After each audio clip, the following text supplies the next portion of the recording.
The very first step for change is to become aware of the limiting beliefs. How? You do that with intense scrutiny. You start paying attention to what you're telling yourself, because what you're telling yourself, that self-talk, is illustrating your own limiting beliefs.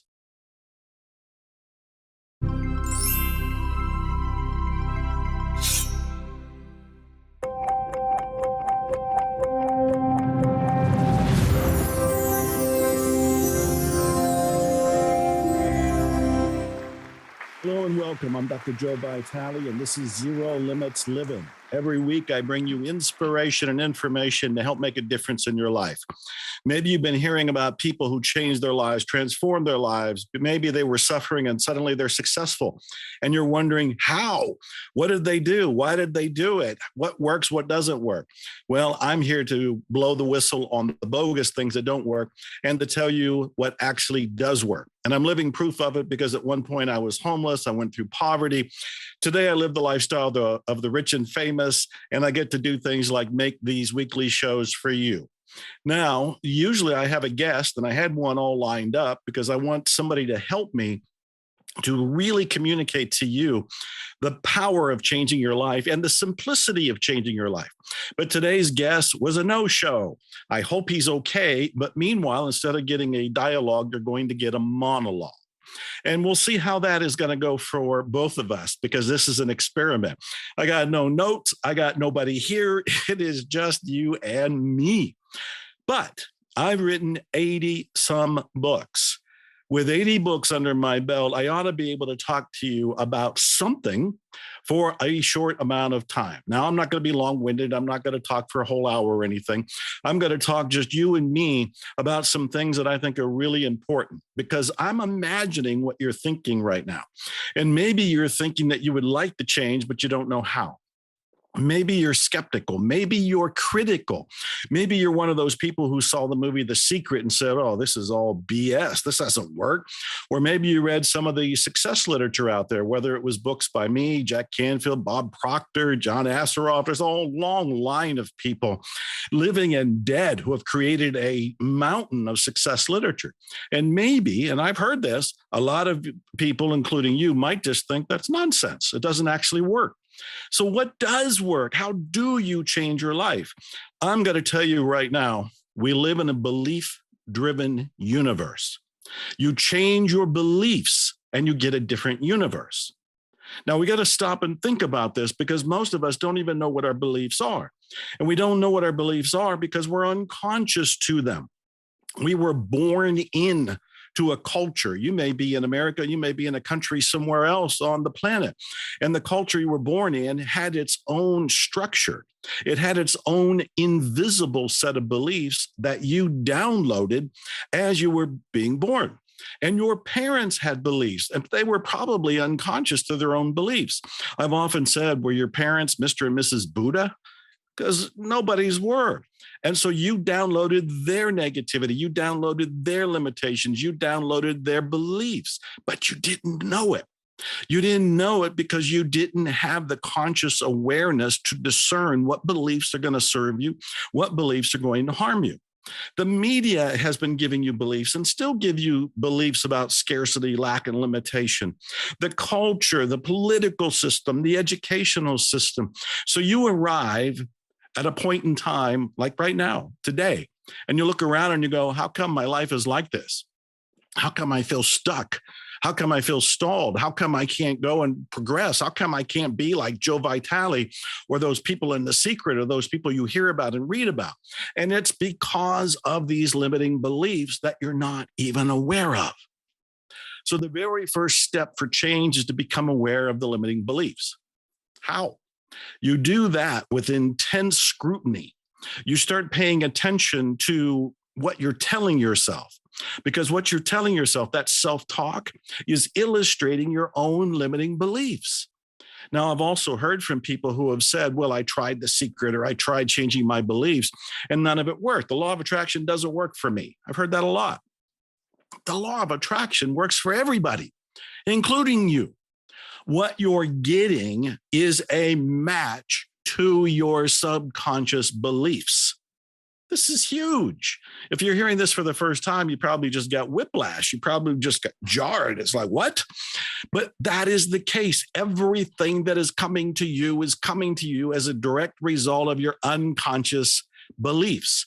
Now, I know when you hear it, it's like you can come up with all kinds of examples that sound like they're reasonably in conflict, that they sound like, well, I'm going to prove you wrong, Dr. Joe. I'm going to prove you wrong because there's all kinds of beliefs that don't match reality.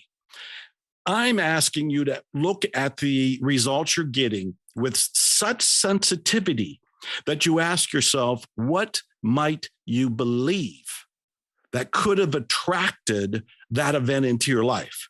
Instead of dismissing the law of attraction, instead of dismissing the power of beliefs, look at the idea that maybe these beliefs are actually creating the results you're getting. Let me give you a very candid example. I began this show by saying I had a guest. The guest was a no-show. We actually had arranged our time schedules so that we could film this to suit him. He's in another country, and he wasn't able to make it. And so, first of all, I hope he's okay because he's a friend of mine and he's got a great story, so I'll have him back at some point. But then let's look at, how did I attract that? If I wanted a guest and went out of my way to get a guest and had Chris, my engineer, and Candace Barr, the producer, and everybody trying to all work together to move our schedules to make this work, and he doesn't show up, how did I attract that?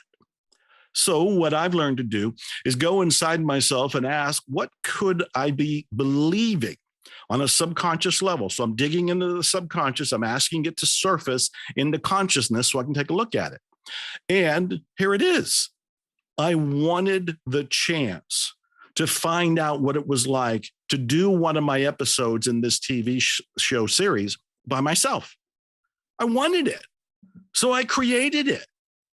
I created it without really trying because I had asked my guest to show up. We picked the time and everything. And of course, he's not here. And so I have to backpedal. But in the moment, I'm saying, okay, why did I attract this? How did I attract this? Oh, I secretly wanted this. This is the kind of blunt honesty you have to give yourself. And look, this is tough love.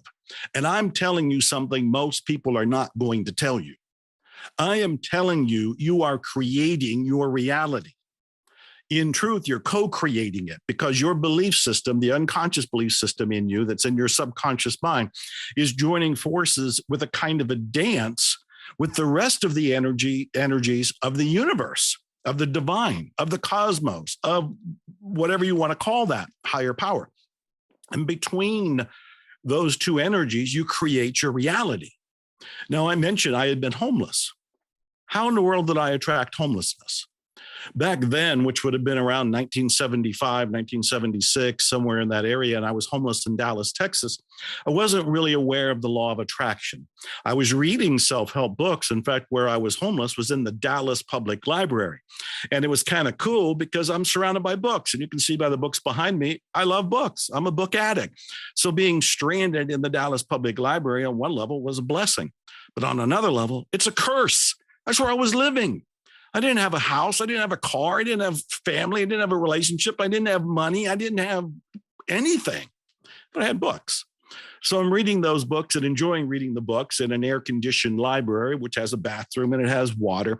So I have all of that. And we look back and we go, okay, Joe, if the law of attraction works and you're attracting things because of your beliefs, why did you attract homelessness? Then we take a good hard look, which is what I'm asking you to do. You take a good hard look at your life and your belief system and say, okay, what might I believe to create that kind of an experience for me? Because Lord knows I didn't intentionally say, oh, I want to be homeless and then go and create homelessness. You don't intentionally create most of the things going on in your life. Most of them are stemming from your subconscious. So I looked at it and I realized, and this came as a shock, I realized I was modeling my life after authors I admired who had been self-destructive. And my subconscious conclusion was, I have to have a dramatic, unhappy, adventurous, miserable life in order to be a successful author too. That was wrong, of course, but that was the belief. I was modeling my life out of authors that are giants of American literature, like Jack London. Jack London wrote The Call of the Wild, Sea Wolf, White Fang, Martin Eden, 50-some books. But he was dead by the age of 40. He was dead by the age of 40. He crammed his life full of adventure and destruction. And his life is a great adventure story to read, but not one to live and not one to copy. I was unconsciously modeling my life after Jack London. A wiser approach, which I finally woke up to, is to model his writing style, not his lifestyle. And so there you have it. Because of a subconscious belief, I have to suffer in order to be a success, I created suffering. And long enough, because I went into poverty after homelessness for almost 10 years. And during that time, I'm pretty much oblivious to my beliefs. You got to remember, this is in the 1970s, this is the 1980s. There's no internet. There's no wonderful shows like you get to watch this for free. How lucky are you? I didn't get to see that. There wasn't a teacher. There wasn't a mentor. There wasn't coaching. The only coaching back then was Little League coaching and football coaching. There weren't any personal development coaches that I was aware of. And even if there were, I couldn't have afforded them at the time. So what I'm telling you is that you have to look at your own belief system with a very critical, sensitive awareness. And you almost have to play a little bit of a game. And just ask yourself, what might I believe in order to create this situation? Because, for example, if you're watching this right now and you're broke, the holidays are coming, the new year is coming, and you're going, where's my money? I can't buy gifts. I can't take care of my family. I can't take care of myself. I'm hearing all about prosperity, consciousness, and abundance, and everybody's talking about attracting money, but I'm not attracting any money. How come? This, again, is your invitation to do the inner work. This is when you look inside yourself and you say, what might I believe that would create this experience of struggle? And maybe you believe you have to struggle in order to be happy. That's one of the beliefs that's out there that is not true.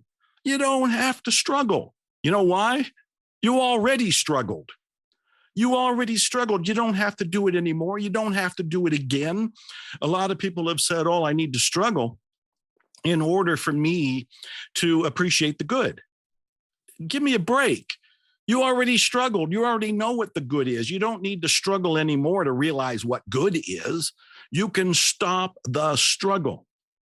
And so maybe about struggling is something you need to do is a belief in you. Another belief that is very rampant, especially when it comes to money. And believe me, before the pandemic, I've been to countries all over this planet that I didn't even know existed. When I was in Russia, they had this belief. When I was in the Ukraine, they had this belief. When I was in Iran, they had this belief. When I was in Peru, they had this belief. When I was in Italy, they had this belief. When I was in Poland, they had this belief. In America, they have this belief, and you have this belief. It's a limiting belief about money. And just having this belief will prevent you from attracting or at least keeping money. And what's the belief? Money is the root of all. You just said evil. You just said evil. That belief is in your subconscious mind. When I was talking earlier, as I began this rant and rave and monologue just for you, I said that you were downloading information. You downloaded that. You didn't choose love. Money is the root of all evil. You didn't choose that. It was downloaded to you, and you accepted it as part of reality without questioning it. That belief will make you struggle. That belief will make you wrestle with having money, wanting money, not having money, losing money, trying to get more money. You will have a war with money because of that belief. Well, let's take care of that belief right now. I've written lots of books on wealth. I wrote The Awakened Millionaire, Money Loves Speed, Attract Money Now, and other books I don't even remember that are all along those lines. Karmic Marketing, my most recent book, is along this line too. And what I try to do is to blow the whistle on that one belief. Because if I can blow the whistle on that one belief, you'll be able to attract money, more money, and keep the money and wisely use the money. because you'll be free of the limiting belief around money. Money is the root of all evil is a partial statement from a longer slice of biblical literature. So money is the root of all evil is a horrible statement because it's not true at all. Money is neutral. Money's nothing. Money is just paper and coin. It's like saying this pen is evil. It's not evil. It's a pen. I can use it to write something evil. I can use it to probably stab you. I can use it to write a song or a love letter or a poem. I can do all kinds of wonderful things with the pen. It's not the pen. It's the person who uses the pen. It's not the money. It's the person who uses the money. So money in and of itself is neutral. I actually think it's a force for good. You can fulfill your dreams. You can make your mission come true. You can influence family and friends and causes you believe in when you are free to use money. So money is the root of all evil is a slice of a longer statement. The longer statement is the love of money is the root of all evil. The love of money. Well, that's only slightly better, but you have to look at the reality that the wealthy, well-adjusted people I know, hopefully including myself, are not in love with money. We're not in love with money. We appreciate it. We leverage it. We use it. We direct it. We use it as a kind of a scorecard in a game, but we're not in love with money. This is an important mental shift. This shift alone will free you. Money is good. Money is actually spiritual. Money is a force that you can use to help yourself, your family, your friends, the causes you believe in, and the planet itself. Let me give you a quote. Believing Before Seeing, a new book by Candace Barr, teaching you how to believe into existence. Available now for pre-order. That'll really help you understand this whole issue of money. There's an author by the name of Arnold M, and he wrote a real tiny book called Money.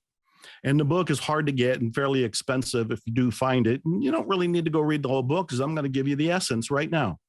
He has a line in that book, and Arnold M said, the sole purpose of money is to express appreciation.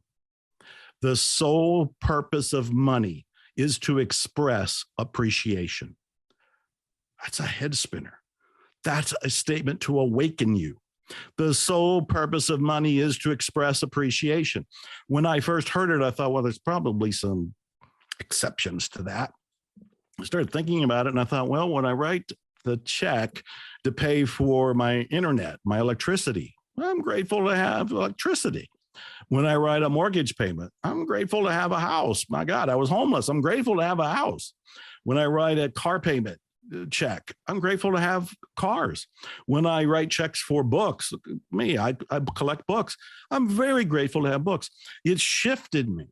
In the old days, and probably with you today, when you were writing checks, when I used to write checks, I grumbled.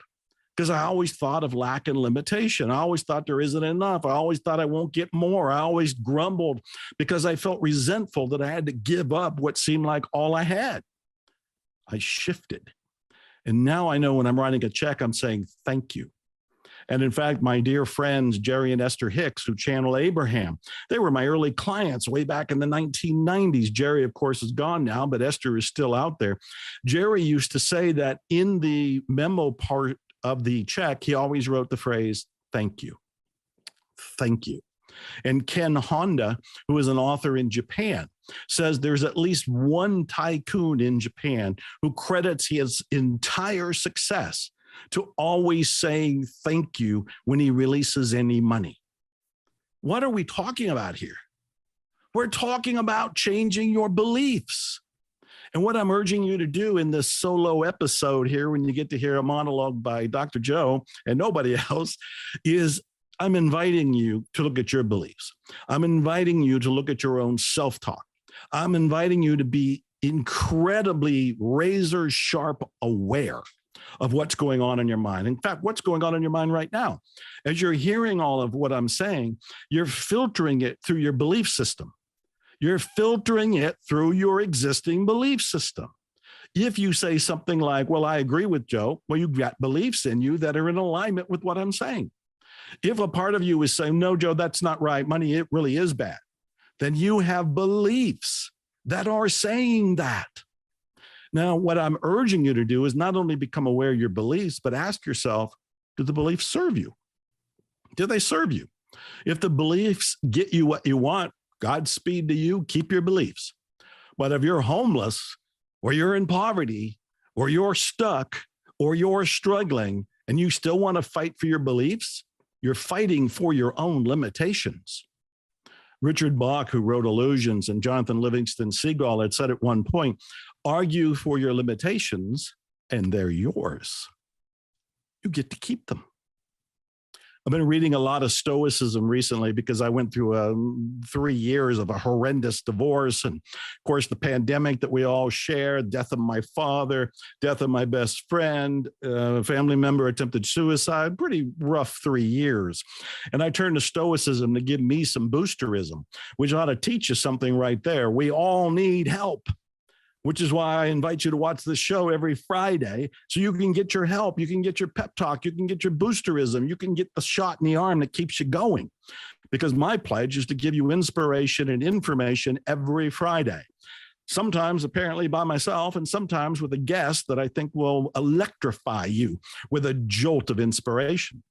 So I've been reading the ancient Stoics and loving Marcus Aurelius and Seneca and Epictetus and the guys and the gang from back then.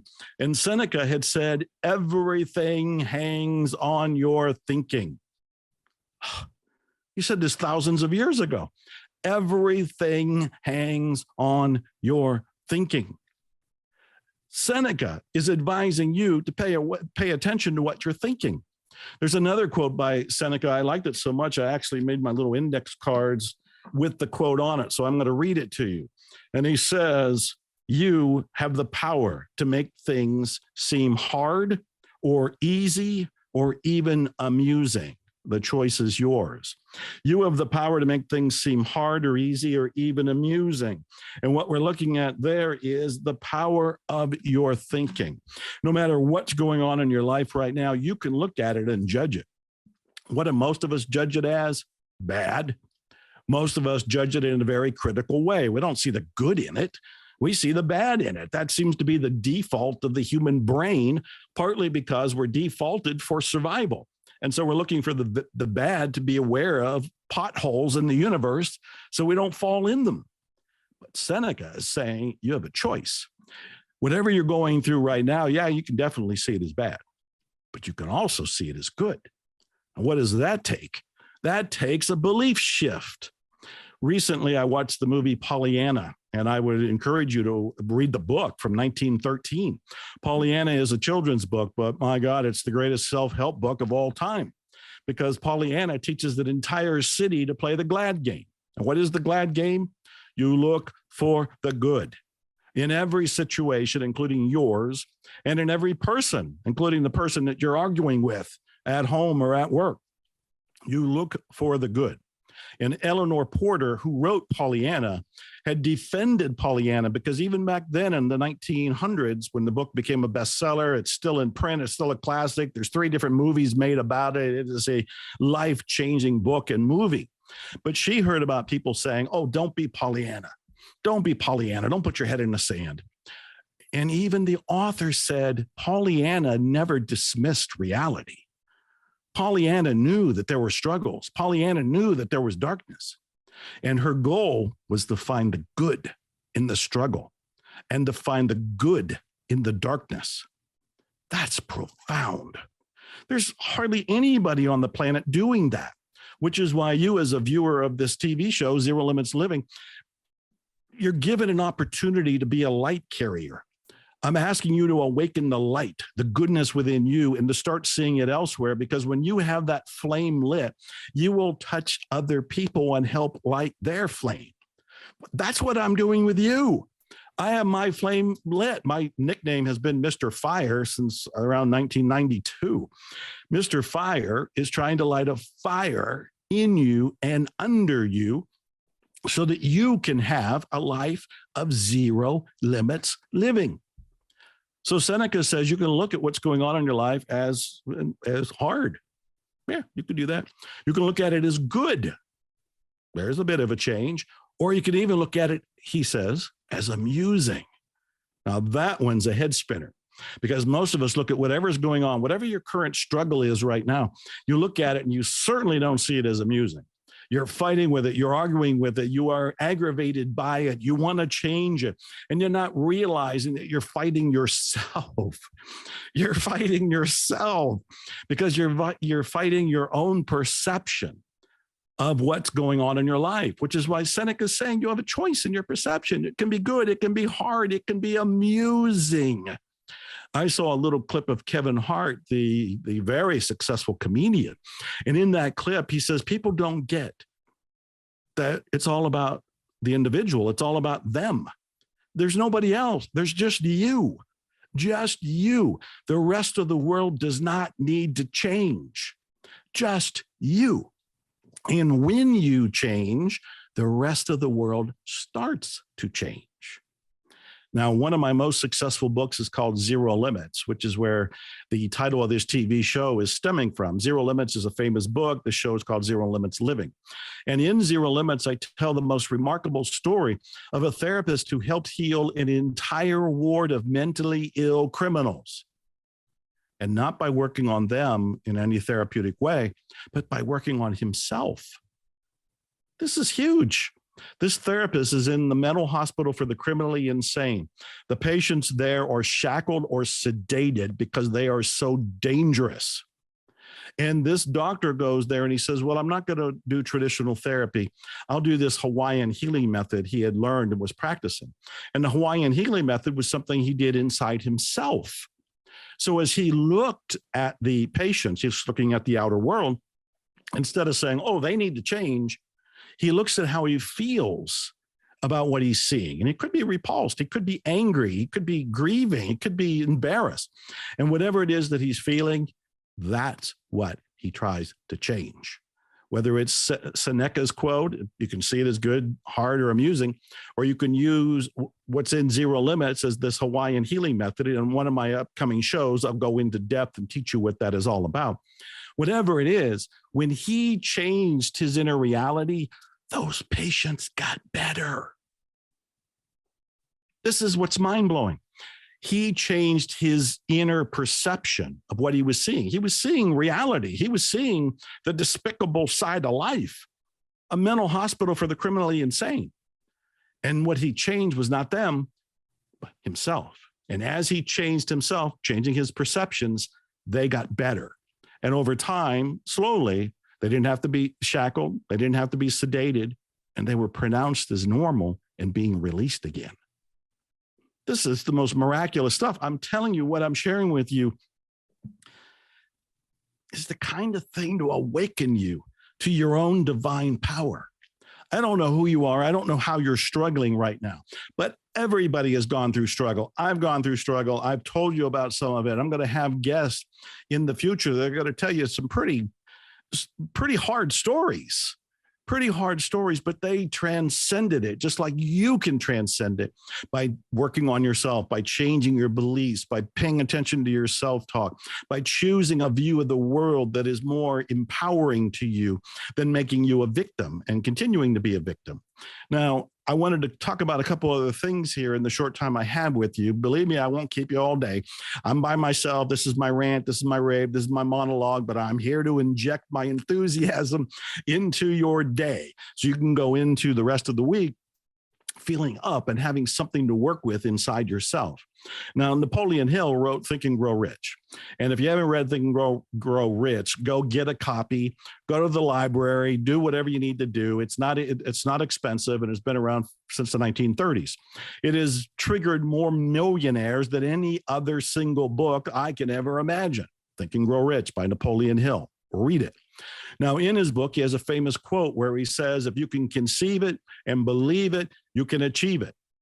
And a lot of people make fun of it, saying, oh, if I can conceive it and believe it and achieve it, then I'm going to be a world famous basketball player, or I'm going to be the president of the United States, or I'm going to be an astronaut, and they come up with ridiculous stretches of the imagination. And the first thing I would say to those people, and just in case you're one of them, is, do you want that? Do you want to be president? Do you want to be an astronaut? Do you want to be a world famous baseball, basketball, hockey player? And when people are honest with me, they go, no, I don't really want that. Then why in the world are you bringing it up except to make ridicule of a statement that is actually trying to empower you? Napoleon Hill said, if you can conceive it. So that means, can you imagine, can you think of something you can do? When I was homeless, I thought, well, I can be an author. I don't know how, I don't know when, but I can conceive me being an author. There's my goal. The next part is, can you believe it? Yeah, I can believe it. There'll be days when I don't believe it so much, but I can believe it. Yeah, I can be an author. And then with conceiving and believing, you have the possibility, because he doesn't say you will achieve it. He says you can achieve it. And with that, conceive and believe, you can achieve whatever it is you want. In my case, I wanted to be an author, even when I was homeless, even when I was in poverty. I was working, I was writing, I was persisting. And over time, doing it by myself, not having wonderful things like this show, I was able to accomplish what I needed to accomplish. You can too. So I'm asking you to be less of a critic, less of a skeptic, and more of at least an open-minded experimenter. Experiment with the things Napoleon Hill talked about and some of the great authors, whether it was Claude Bristol, who wrote The Magic of Believing, or Dale Carnegie, How to Win Friends and Influence People, or Maxwell Maltz, which is masterpiece, Psycho-Cybernetics. There's a lot of great literature out there. I'm not even talking about my books. I'm talking about the books from the legends that are on the shelf, either behind me or at Amazon or at the library. Read them. Try them, experiment with them, and see how your life changes. What you're going through, as I've said, I think I said it on the last episode, is current reality. That's it. It's current reality. It's going to change. It's going to change because the nature of life is movement. Everything keeps moving forward. It keeps cycling ahead.